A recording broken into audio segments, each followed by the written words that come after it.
자, 토에는 몇 가지가 있나요? 토에는.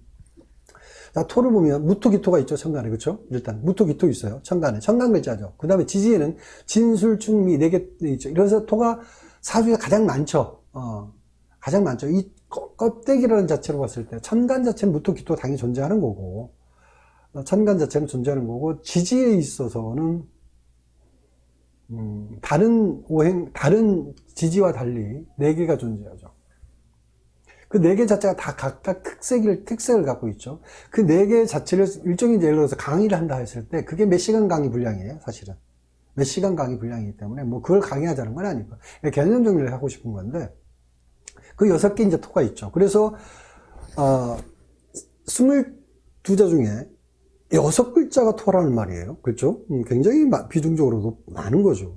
많은 거죠. 6, 38, 6, 4, 24, 40%나, 어떻게 되나요? 그 퍼센트로 따지면 굉장히 높죠. 어쨌든. 그래서, 그렇지만 이제 그 개념 정도는 알고, 그 다음에, 무토기토, 천간 무토기토에 대한 부분은, 자, 지지, 진술충미토를 다 얘기하려면 아까 시간적인 부분이 많이 필요하다고 했고, 천간 부분에 대한 부분은 최소한 이해하고 넘어가야 된다. 천간. 여러분들 천간의 어떤 무토기토 개념 정리가 잘못되어 있다고 얘기하고 싶은 거예요. 저도 이제 초학 때 무토기토에 대한 부분을 사실은 잘못 알고 있었던 거죠. 그 이유는 이제 물론 저도 배웠던 선생님한테 배웠기 때문에 물론 그랬고, 또 중국 책에 나오는 내용들도 그런 대동소이한 내용 때문에 이제 저도 속아 넘어간 상태에서 무토기토를 배워왔는데, 되게 일반적으로 여러분들이 알고 있는 무토는 물상적으로 뭐라고 표현하죠? 물상적으로 여러분 뭐라고 표현하나요? 제가 배웠을 때는 이렇게 배웠어요. 큰 산, 그죠? 큰 산. 큰 산. 제방이나 댐, 이런 식으로 얘기하고요. 기토는 이제 식물이 자라는 토양, 뭐 이런 식으로 이제 여러분들도 그렇게 알고 있을 거예요. 식물이 자라는 토양, 뭐 전답이니, 옥토니, 문전옥답이니, 뭐 이런 식으로. 그렇죠. 기토는 작은 밭. 그래, 맞습니다. 그렇게 얘기를 하죠. 문전옥답, 이런 식으로 해가지고 이렇게 얘기하죠. 뭐 지금도 다 그렇게 얘기해요. 지금도 그 물상론으로 사주 보시는 분들은 다 그렇게 얘기합니다.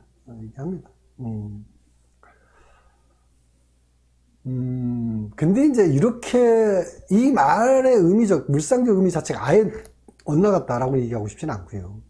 이런 어떤 물상적 표현에 대한 고착화된 내용이 문제가 있다는 거죠.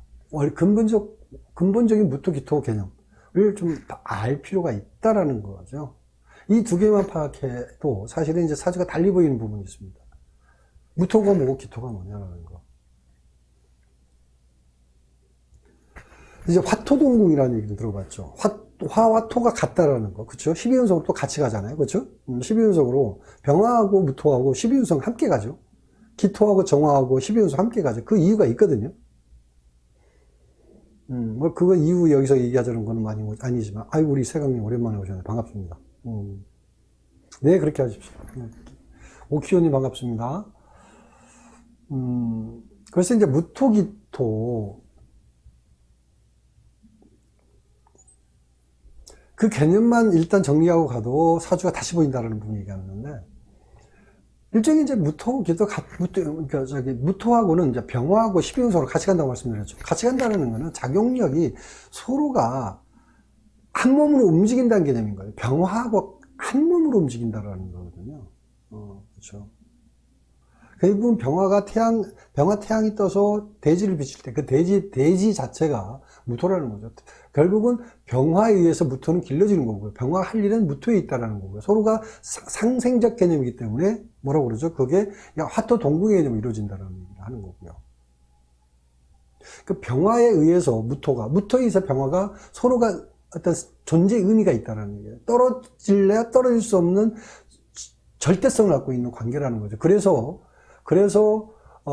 화토 동궁의 개념이 형성이 되는 거고, 여기서 뭐 좀 더 구체적으로 얘기하면 끝도 없이 얘기하겠지만, 개념적으로 그렇다는 거고, 정화하고 기토도 마찬가지. 정화는 병화에 의해서 정화가 만들어지죠.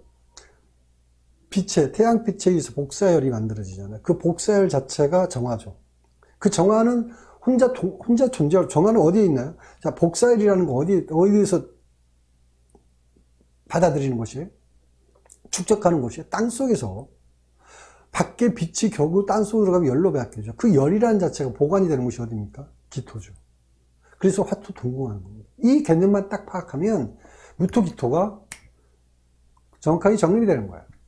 그러면 그 개념 정리가 확실하게 이루어집니다. 근데 이 부분이 너무 간단하고 이치적이고 자연적인 부분이기 때문에 이치적이고 자연적인 부분, 그러니까 이게 바로 진리죠. 우리 세상의 진리죠. 이 진리적 관점을 부정한다? 있을 수 없어요. 무턱대고 우리가 큰 산이 제방이 땡이 이렇게 어떤 그 물상적으로 표현하는 것보다는 일단 기본 이 원칙적 개념 파악한 이후에 그 제방이 댐이 이런 얘기 한다는 자체가 그렇게 얘기한다면 이제 이해가 좀 더 어떤 나름대로 그 이론에 대한 그 물상에 대한 부분의 표현이 좀 더 자유스러울 수 있고 현실에 사실에 좀 더 근접한 대입을 할 수 있다라고 얘기할 수 있겠죠. 이 부분이 무토 기토에 대한 부분 잠깐 언급을 했고요. 그래서 뭐 화토 동궁에 12운성이 함께 가는 부분도 얘기해야 될 부분이 있고요. 그러니까 이렇게 얘기할 수 있겠죠. 우리가 이제 기토를 뭐라고 그랬습니까? 아까 식물이 자라는 토양 이렇게 얘기했잖아요.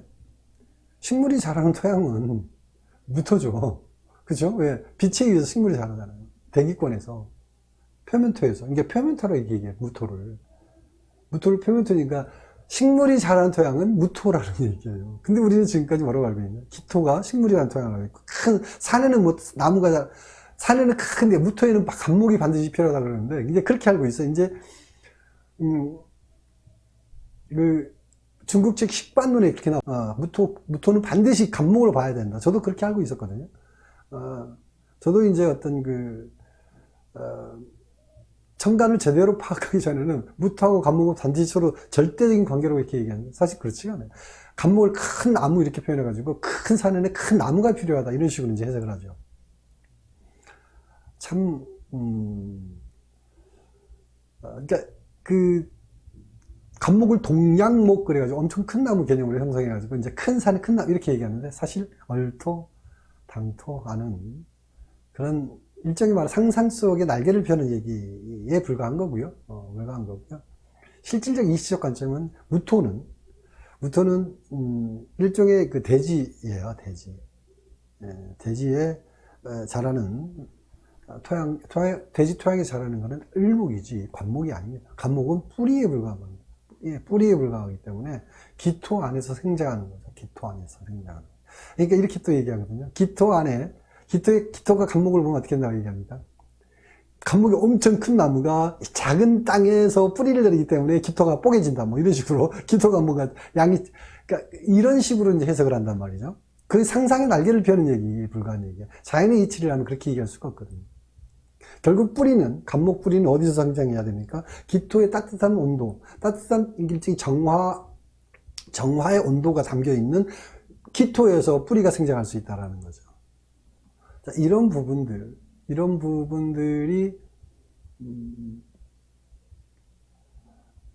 원리적으로 꿰차지 못하면 반드시 사주는 이제 어려워진 학문 쪽으로 가버립니다. 이게 학문으로 계속 가는 거예요. 말도 안 되니까 사주풀이론으로 가는 게 아니라 이제 학문으로 가요. 왜냐면 사주풀이하고 이론은 안 맞으니까.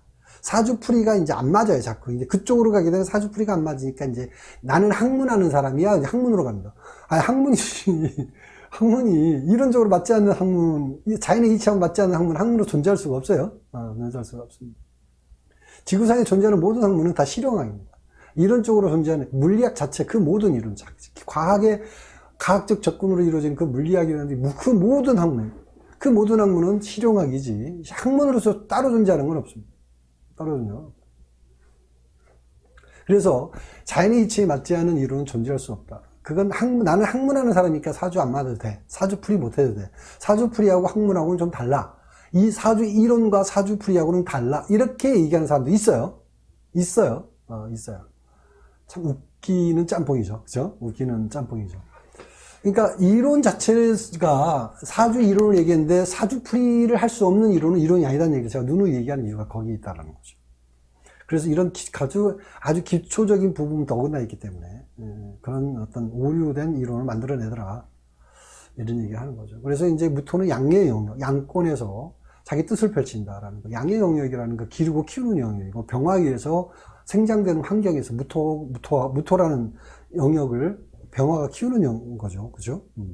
키우는 거죠. 그게 이제 양의 영역이다. 양권이다. 그렇게 표현하는 거고, 이제 정화 같은 경우에, 이제 기토 같은 경우에는, 일종의 이제 우리가 쉽게 표현하면 그냥 밤이라고 얘기할 수 있죠. 밤과 낮의 개념을 얘기하면 되는데, 밤에는 이제 일종의 밤에도 생물들이 존재하잖아요. 밤에 존재하는 빛에 의해서 생존하는 게 아니잖아요. 그렇죠? 빛에 의해서 생존하는 게 아니라, 낮에 내리쬐던 태양의 열이 어디로 들어가 있어요? 낮에 내리쬐던 태양이 어디로 내려가 있습니까? 땅 속으로 들어가 있죠. 그 땅 속에 들어가 있는 온도를 뭐가 끌어안고 있어요? 그냥 정화 자체가 그냥 열기로서 그냥 지가 알아 들어가 있으면 그렇지 않죠? 공기 중에 있습니까? 그렇지 않죠? 땅이라는 자체 기토 안에 들어가 있는 거거든요. 그래서 정화와 기토 함께 있는 거고, 그게 음의 영역이라는 거죠. 그게 음의 영역 안에서 일종의 밤의 영역이 그 안에서 뭐를 키웁니까? 땅 속에 있는 생명체를 보호하고 있는 거죠. 그 자체가 간목불이라고 얘기할 수 있는 거죠. 그렇죠? 그렇죠. 임수라는 밤이라는 커다란 물체, 커다란 어떤 큰 영역에서, 임수란 영역에서 정화와 열로서 보호하고, 그 다음에 기토, 정화가, 임수하고 정화가 만들어내는 생명체, 음의 생명체를 정화가 보호하고 있는 거죠. 그 속에 뭐가 자라고 있어요? 간목이 자라고 있는 거죠. 그렇죠? 그 생명체는 어디서 온 거예요? 경금.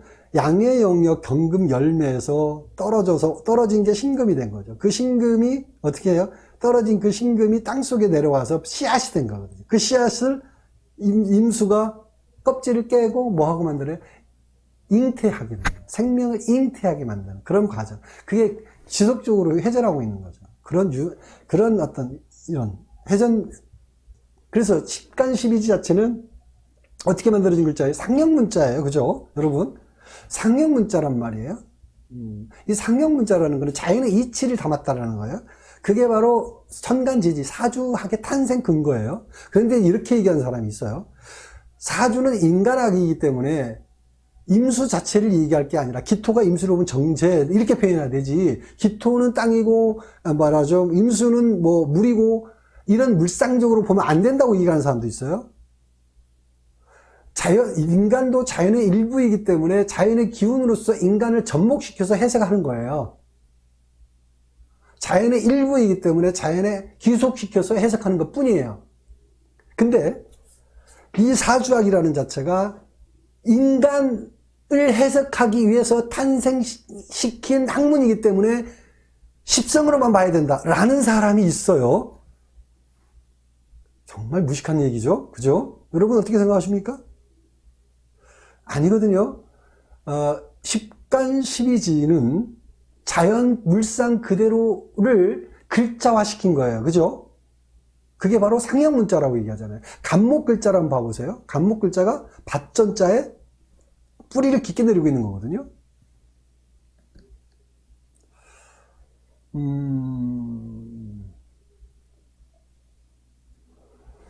그게 상형문자라는 거죠. 을목 자체 어떻게 되어 있나요? 을목? 세 글자죠? 그죠?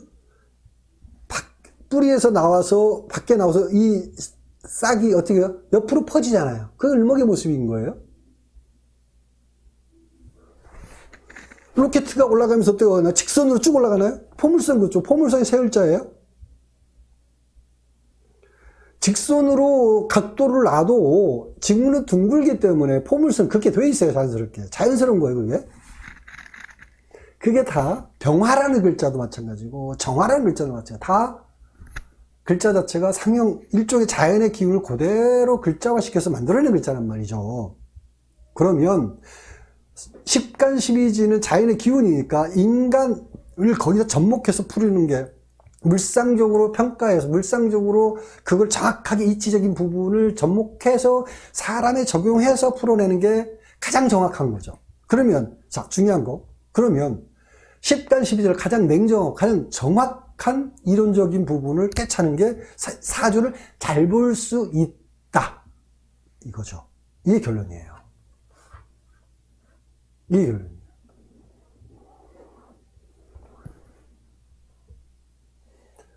근데 자, 기토가 임수를 봐도 정제예요. 그죠? 경금이 을목을 봐도 정제예요. 그죠? 간목이 기토를 봐도 정제예요. 정제니까 어쩌고 저쩌고 있다는 얘기야. 이건 말이 안 되는 얘기예요. 그냥 서로의 관계를 단순하게 표현하는 글자에 불과한 거지, 정제니까 당신은 어떤 일이 벌어지고 어떤 사람이고 어떻게 이런 얘기하는 거는 그냥 사주를 보니까, 우리가 사주라는 너무 복잡성을 갖고 있고 관계적인 부분을 설정하는 데 어려움이 있으니까 그냥 그렇게 이름 부르자는 이름에 불과한 거예요. 그 이름에 불과한 거를, 그러니까 목합안에 있는 애들은 성적이, 예를 들어서 목합안에 있는 애들이 뭐 학교 다닐 때 반이 여러 개 반이 있다 치자고요. 목합안에 있는 애들이 전체에서 꼴찌 못해. 그럼 목합안 애들이 다 꼴찌인가요? 아니에요. 목합안에 1등만에 전체 1등도 있을 수 있어요. 그러니까 통째로 몰아서 평가하는 거거든요. 일종의 말은 그런 거거든요. 그래서 개개인의 특성이 사라진 형태로서 사주를 보는 거는 잘못된 것이다. 그래서 십성 자체로서 사주를 보는 거에 대한 부분을 여러분들은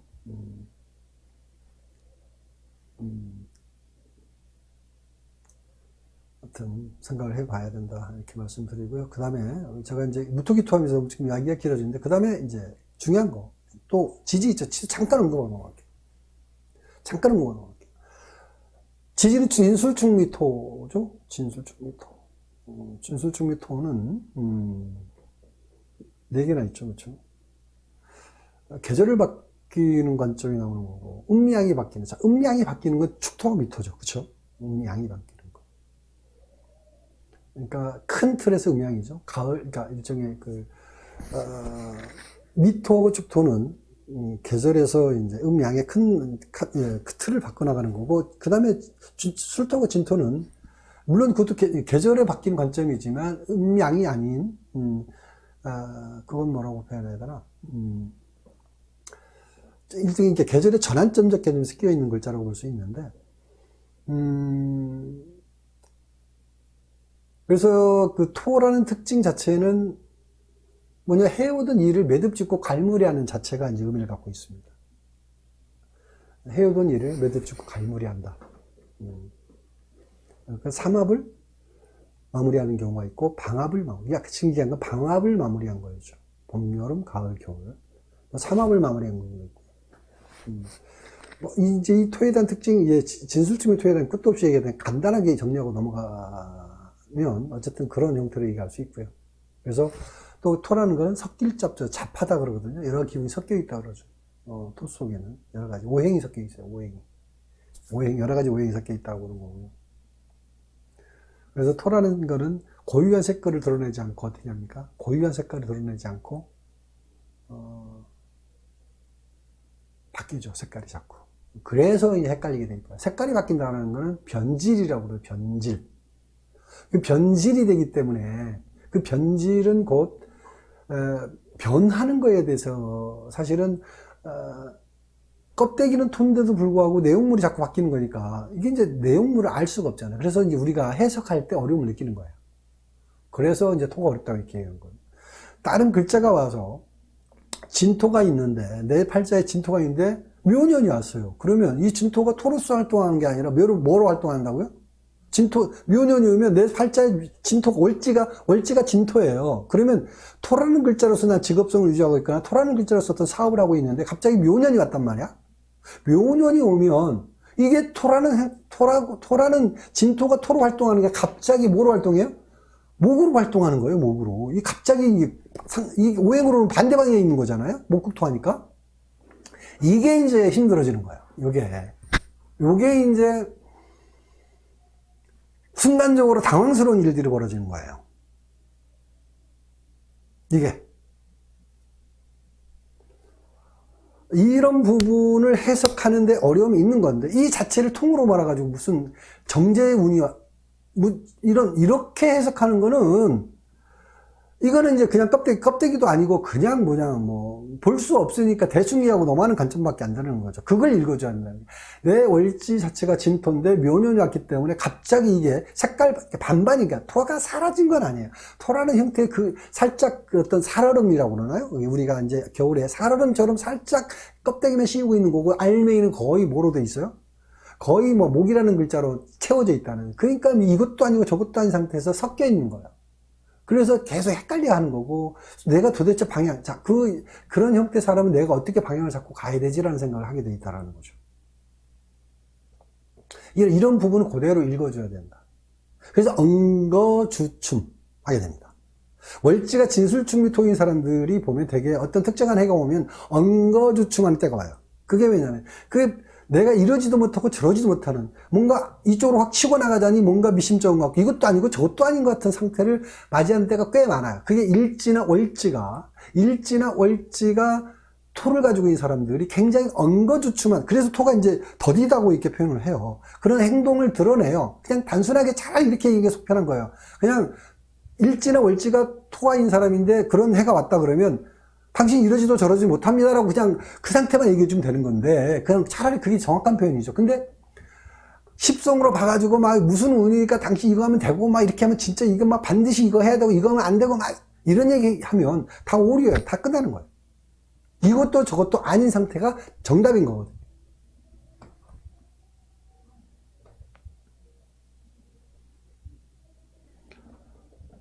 자, 이런 부분들을 읽을 줄 알아야 된다.